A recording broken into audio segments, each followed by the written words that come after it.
Good afternoon, and welcome to OTS News. My name is Ryan. I'm Joe. We have had a horrible week of disasters here on the coast of Japan. This past week, Japan has had an earthquake and a tsunami.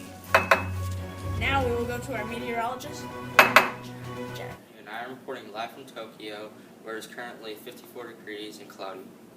Right now, I'm looking at the devastation from the 9.0 earthquake that happened 3 days ago in Japan. Very soon after the earthquake, there was a tsunami that hit the coast that devastated parts of Tokyo and most of Sendai. Standing outside right now, it is very windy and there's an 80% chance of rain.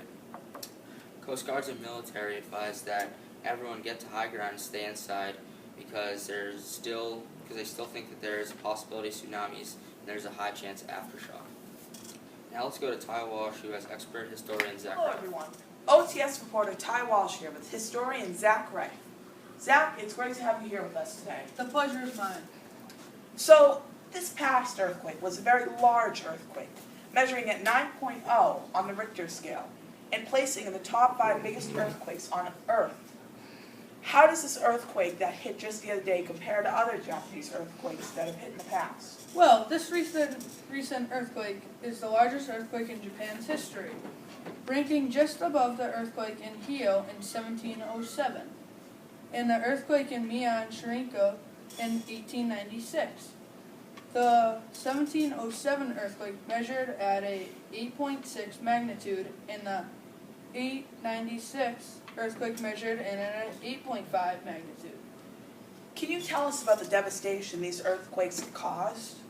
The 1896 earthquake killed more than 27,000 people.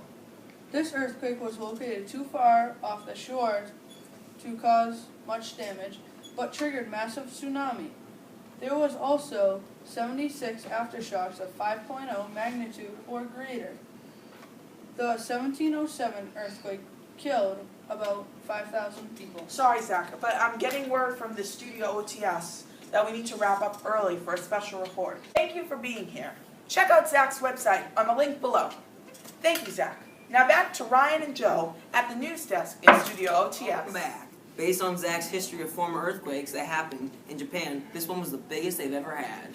Now let's go over to Rachel, who will be interviewing an emperor and a Japanese citizen from back in time. With Jake the Emperor and his fellow citizen Ryan, interviewing them on the past tsunami that they both experienced. How did you guys feel when the tsunami hit and you couldn't do anything to stop it from happening? I was scared and traumatized. I tried to bring as many of my people to the safety of the local tsunami stone, which was located on higher ground. I was terrified. Many of my friends had gone missing or died, and my home was completely destroyed. I should have listened to the warnings of my emperor and those of the local tsunami stone. When trying to stay alive throughout the tragedy, did it ever cross your mind how devastating the end result would be? I had no idea. The tremor shook the earth violently, so I knew that the earthquake would be destructive. But when I returned to the village, no structure remained standing, and I was blown away. The thought never crossed my mind, because frankly, I just wanted to live. Why do you think the earth would do this and create such a massive inconvenience to all its people? I believe that the earth did not do this, but rather that Namazu, the earthshaker, did. He causes misfortune and disasters. When the god Kashima becomes tired of his duty of fighting Namazu and keeping him under control, Namazu takes this moment to shake his sail, which causes these earthquakes. Zama takes any moment he can wreak havoc upon us. Kashima probably got tired of his duty. What did you lose mentally and physically? I lost many things, both mentally and physically. Mentally, I lost my feeling of protection and safety, while physically, I lost many of my people and valuables that I treasured dear. I lost both my sense of safety and many of my friends and family who I loved and cared for. From the experience, have you thought of your family and friends in a different way? After both the earthquake and the tsunami that followed it, I have looked at my people in a different way. I now feel that I have more of a responsibility in keeping my people safe in the event of another disaster. If we ever have another earthquake, I feel it is my duty to limit the number of casualties. I feel that I now know how important my loved ones really are.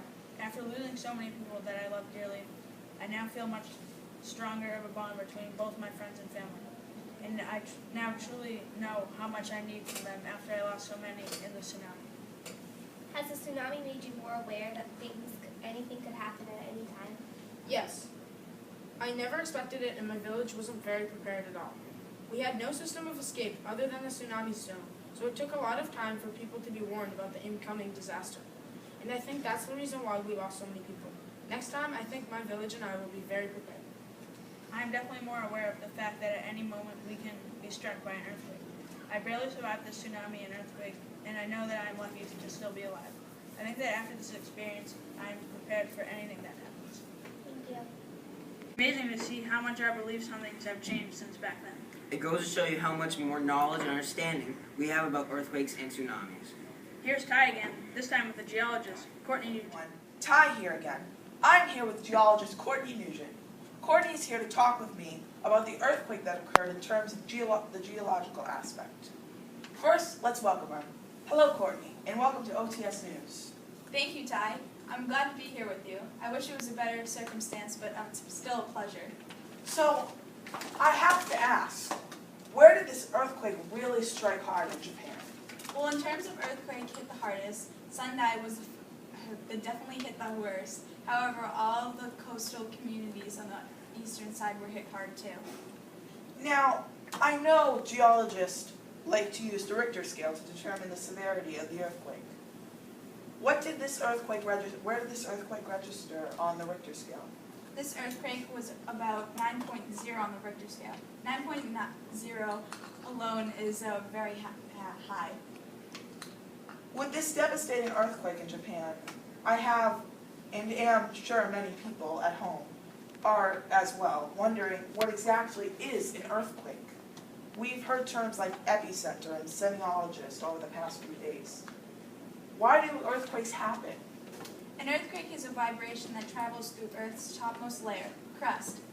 This crust is broken into many plates, almost like a puzzle, called tectonic plates. These plates are constantly moving. They floated on the next layer, the mantle. The layer is very different from the solid crust. It is a liquid, hot, and has convection currents. There are many causes of earthquakes, both natural and man-made. But the most common natural cause is a shift in the tectonic plates. And that's what we've seen in Japan. Well, it has been a great pleasure discussing this event with you. Courtney has a new book out. It's called Our Baby, an analysis of the Earth in science. Courtney's new book is available where most books are sold. Courtney, thank you for being here today. It was great to be here. I'm now going to send it back to Ryan and Joe in the news studio. That's all for tonight. This is OTS News, signing off. Good night.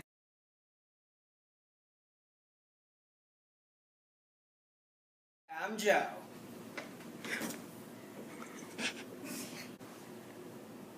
Joe! Joe. And I'm Ryan. Back. Based on Zach's history of former earthquakes that happened in Japan, this one was the biggest they have ever had. Sorry, I messed up. Signing off. Good night, CA attendant.